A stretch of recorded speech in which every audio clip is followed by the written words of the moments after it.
Olá, aluna. Olá, aluno.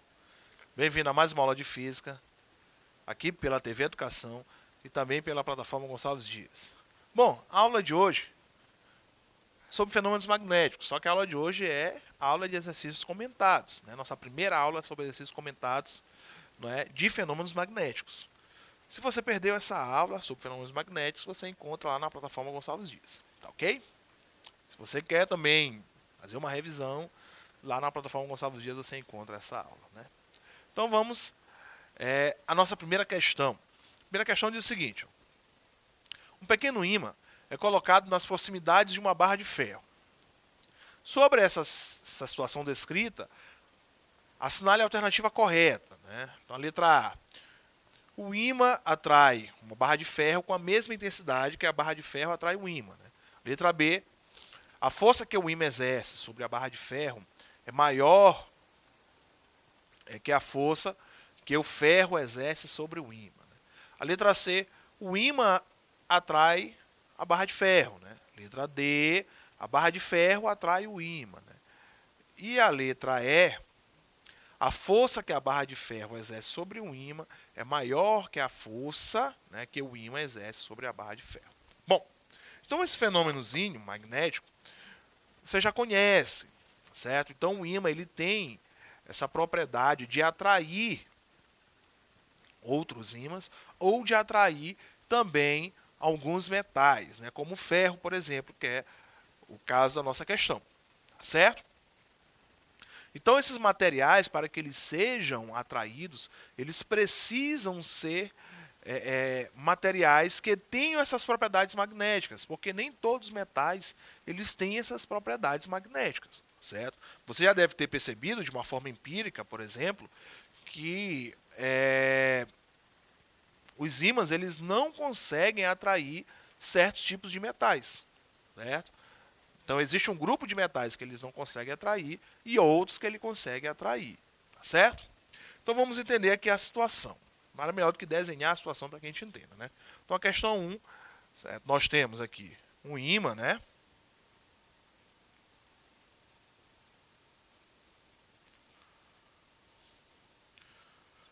O ímã e uma barra de ferro. Vamos colocar a barra de ferro. A diferenciar, vamos colocar aqui ela na vertical. Então aqui é o ferro. Bom, o que acontece? Muito simples. Muito simples. O ímã, ele vai atrair a barra de ferro, isso nós já sabemos, certo? Que o ímã ele consegue atrair esta barra de ferro. Então, a barra de ferro ela vai se sentir atraída pelo ímã, ok? Então, isso aqui nós já sabemos. Que o ferro ele vai se sentir atraído pelo ímã, ou seja, o ímã ele atrai o ferro, certo? Porém, como trata-se de uma força, isso porque a própria questão está tratando isso como força, certo? A própria questão está tratando como força. Então, se há uma força, né, vou chamar aqui de força magnética, certo? Nós temos que colocar em prática a terceira lei de Newton, certo? A terceira lei de Newton fala o quê? Certo? Terceira lei de Newton, vou colocar bem aqui, ó. A terceira lei de Newton, lembre-se, que ela fala sobre ação e reação, né? É o princípio da ação e reação. Para toda força de ação, existe uma força de reação, de mesma intensidade, de mesma direção, porém sentidos opostos. O que é que isso quer dizer? Se eu tenho essa força magnética que aponta neste sentido, né, que aponta para a esquerda, eu vou ter no outro material, que no caso é o ímã, esta mesma força, né, este mesmo vetor força, de mesma intensidade, de mesma direção, porém sentidos opostos. Ó. Então eu tenho aqui a ação do vetor força magnética no sentido oposto. Se eu tenho a força magnética, né, de ação agindo para a direita, eu vou ter o mesmo vetor agindo para a esquerda, de mesma intensidade. Tá certo? Só muda o sentido. certo? Com isso, lá na letra A ele diz o seguinte, ó, o ímã atrai a barra de ferro, nós já sabemos, com mesma intensidade que a barra de ferro atrai o ímã. Então a resposta é a letra A. Ele está falando ali sobre o princípio da ação e reação. Tá ok? Então, terceira lei de Newton, ele fala sobre a ação e reação. Tá ok? Então está respondida a questão, né? Resposta à letra A. Lá na letra B, vamos entender porque que as outras não estão corretas. Na letra B ele diz o seguinte, ó, a força que o ímã exerce sobre a barra de ferro é maior que a força que o ferro exerce sobre o ímã. Está errado. Mesma intensidade, mesma direção, sentidos opostos. Ação e reação. Tá ok? Estamos colocando em prática a terceira lei de Newton. Isso lá no eletromagnetismo, né? Preste bem atenção. A C. O ímã atrai a barra de ferro. Ok, o ímã atrai a barra de ferro, mas não é só isso que acontece. A barra de ferro também atrai o ímã. Né? A letra D. A barra de ferro atrai o ímã. A barra de ferro atrai o ímã, mas o ímã também atrai a barra de ferro. Certo? Então não estão completas nem a letra C nem a letra D. A letra E. A força que a barra de ferro exerce sobre o ímã é maior que a força que o ímã exerce sobre a barra de ferro. Errado. É a mesma força, mesma intensidade. Intensidade é a força que nós estamos tratando aqui. Tá certo? A direção também é a mesma, muda-se o sentido oposto. Assim como ele traz lá na letra A. Certo? Ele diz que é de mesma intensidade que eles estão se atraindo. Certo? Porém, o sentido é oposto. Então, a questão 1 está respondida. Resposta letra A. Ok? Então, vamos para a questão 2. Vamos ver o que diz a questão 2. Certo? A questão 2 diz o seguinte. Ó, sobre as propriedades do campo magnético, assinale a alternativa falsa. Certo? Letra A. As linhas de indução magnética emergem do polo norte magnético e adentram no polo sul magnético. Letra B. As linhas de indução magnética são sempre abertas. Letra C. A concentração de linhas de indução magnética está relacionada à intensidade do campo magnético na região. E letra D. Não é possível separar, em nenhuma ocasião, os polos norte e sul magnéticos. Então, nós vamos assinalar a alternativa falsa, certo? Vamos assinalar a alternativa falsa. Vamos lá. Bom, ele está falando sobre as linhas do campo magnético. O que nós sabemos é o seguinte, certo? Um ímã, primeiro. Um ímã, ele tem os dois polos, um polo que a gente chama de norte e o outro que nós chamamos de sul. Certo? E esses polos, eles são inseparáveis. O que é que isso quer dizer? Por mais que eu quebre este ímã, certo? Se eu quebrar este ímã, bem aqui no centro dele, desta forma, eu irei gerar dois ímãs, certo? De dois polos, certo? E não dois ímãs com um polo. Porque da ideia é o seguinte, eu quebrei certinho na separação dos polos.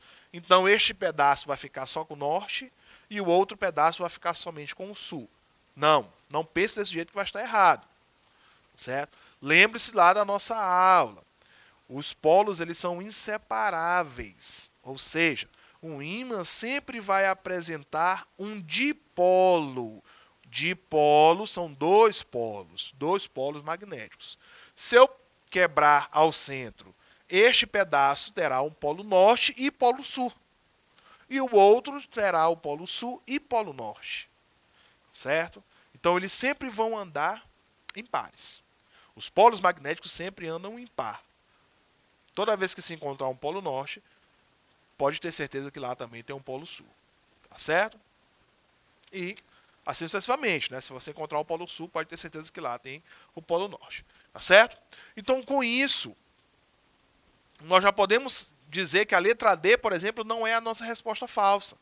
Porque na letra D ele diz o seguinte, ó, não é possível separar em nenhuma ocasião os polos norte e sul magnéticos. Verdade, certo? Não é possível separar os polos norte e sul magnéticos. Eles sempre andam juntos. Então, nossa resposta falsa não é a letra D.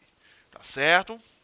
Bom, então ele diz o seguinte, ó, vamos entender aqui melhor quanto às outras alternativas. Então, nós já sabemos que os polos eles não se separam. E quanto às linhas do nosso ímã, né, do nosso campo magnético, como é que isso acontece? É muito simples. Primeiro, as nossas linhas, elas acontecem, né, em forma de ciclo, né? Em forma de ciclo. Então, este campo, ele é um campo fechado, certo? Acontece em forma de ciclo. Né? Então, nós vamos observar ele interno, as linhas internas e as linhas externas, certo? As linhas internas e as linhas externas, certo? Então, internamente, tá certo? Internamente, ele vai apontar para um sentido e externamente ele vai apontar no sentido oposto, tá ok? Então, externamente, eles vão do polo norte para o polo sul, magnético, e internamente, eles vão do sul para o norte. Ok? Isso nós temos um ciclo. Ok?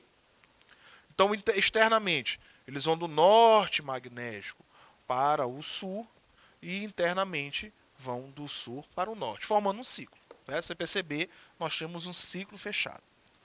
Com isso, lá na letra A, nós temos o seguinte. Ó. Ele diz o seguinte, ó, as linhas de indução magnética emergem do polo norte magnético para o polo sul magnético, adentram no polo sul magnético, certo? Então a letra A, ela está correta, ela não é a nossa alternativa falsa. Ela está correta. Tá ok? Está correta. Bom, e a gente consegue perceber o seguinte, que essas linhas de indução magnética, ok? Elas são, não é, um ciclo. E esse ciclo ele é um ciclo fechado. Certo? Aí com isso cai lá na letra B. Na letra B ele diz o seguinte, ó, que as linhas de indução magnética são sempre abertas. Está errado. A gente consegue perceber que elas são fechadas. Há um ciclo. Ó. Então ele externamente e internamente. Ó. Então são fechadas. Então a resposta correta é a letra B. Né? A nossa resposta falsa é a letra B. Certo? Elas são sempre fechadas e não abertas. Okay? No caso da letra C, ele diz o seguinte. Ó, a concentração de linhas de indução magnética está relacionada com a intensidade do campo magnético na região. Lógico. Certo? Quanto maior o campo magnético, né, quanto maior a intensidade magnética desse ímã, maior será aí a concentração de linhas de indução. Ok? Maior será essa concentração. Isso é muito simples de entender. Basta fazer um comparativo com o campo elétrico, por exemplo. O campo elétrico, quanto maior a intensidade do campo, maior a quantidade de linhas de indução magnética que nós vamos ter. Certo? Então, questão 2 respondida, né? Muito simples. Então vamos para a próxima, a questão 3. Na questão 3 ele diz o seguinte. Sobre o campo magnético terrestre, né, o campo magnético da Terra, assinale a alternativa falsa. Letra A. O polo norte magnético encontra-se no polo sul geográfico da Terra. O polo sul magnético encontra-se no polo norte geográfico da Terra. Letra C. O campo magnético é mais fraco na região dos polos. Letra D. O campo magnético terrestre é mais intenso na região dos polos. Letra E. O campo magnético terrestre surge por causa da diferença na velocidade de rotação do núcleo e da crosta, né? Vamos lá. Vamos entender aqui primeiro o nosso polo magnético para poder a gente fazer ali, ver qual é a alternativa falsa, né? Então aqui nós temos a Terra. Então aqui a Terra, vamos deixar bem claro. Então, aqui eu tenho o que nós chamamos de norte geográfico e o sul geográfico, certo? O norte geográfico, o próximo dele, vai ser o que nós vamos chamar de sul magnético. E no sul magnético, o norte magnético. Ao contrário. O que é um polo geográfico, não é? Quando for magnético, ao contrário. Certo? Se é norte geográfico, é sul magnético. Se é sul geográfico, é norte magnético. Então, nós temos isso aí vai ser o contrário, né? Bom, então nós sabemos o seguinte, ó, que as linhas do campo aqui, né, elas emergem aqui, ó, do norte, né, para o sul, né? Deste formato. Ok? Internamente é o contrário, né? Bom, então aqui é o seguinte. Com isso, só com essa pequena explicação, a gente já consegue eliminar algumas alternativas. Lembre-se que ele está pedindo alternativa falsa. Por exemplo, a letra A. O polo norte magnético encontra-se no sul geográfico da Terra. Ok. O sul geográfico é onde nós encontramos o norte magnético. Está correto a letra A. Lembrando que nós queremos a falsa. A letra B diz o seguinte, ó. O polo sul magnético encontra-se no polo norte geográfico. Ok. Está bem aqui, ó. Eles se encontram sim. Então, a letra A e a letra B, nós já sabemos que não é a nossa resposta, porque nós queremos a falsa. Tá certo? Bom,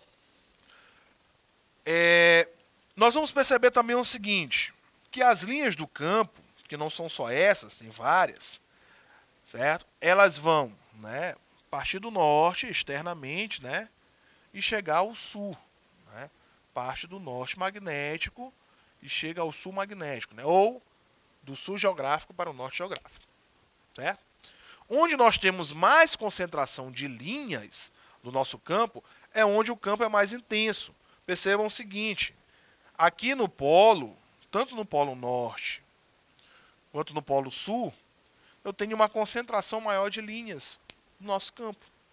Imagine essa figura que eu coloquei aqui, não é? Ela aí em 3 dimensões.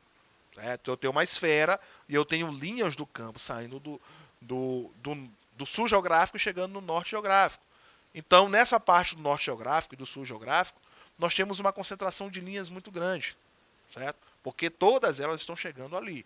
Mesmo dando uma volta completa de 360 graus, mas nós temos ali uma concentração muito grande. Ou seja, nos polos é onde eu tenho a maior incidência, né, do meu campo magnético, tá certo?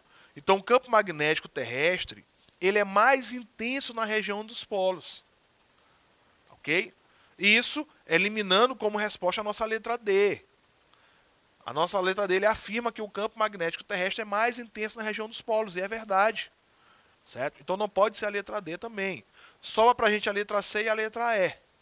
A letra C diz o seguinte, ó, o campo magnético terrestre é mais fraco na região dos polos. Então está errado. Se está errado, se está incorreto, né, é a nossa resposta. Resposta à letra C. Ele não é mais fraco na região dos polos, ele é mais intenso na região dos polos. E na letra E diz o seguinte, ó, o campo magnético terrestre surge por causa da diferença na velocidade de rotação do núcleo e da crosta. Correto. Certo? O núcleo da Terra ele tem uma rotação maior do que o da crosta, tá certo? E isso vai gerar aí um campo magnético, essa diferença de velocidade entre eles, né? Ainda mais por questão da velocidade de rotação do núcleo, é que gera esse campo magnético na Terra, ok? Então esse campo magnético, ele é uma consequência do movimento do núcleo, certo? Então, se o núcleo ele deixa de se mover, por exemplo, vamos pensar numa situação hipotética, nós temos aí o desaparecimento desse polo, né, desse grande campo magnético. Ok? Então, com essa informação, nós finalizamos a nossa aula de hoje e até a próxima.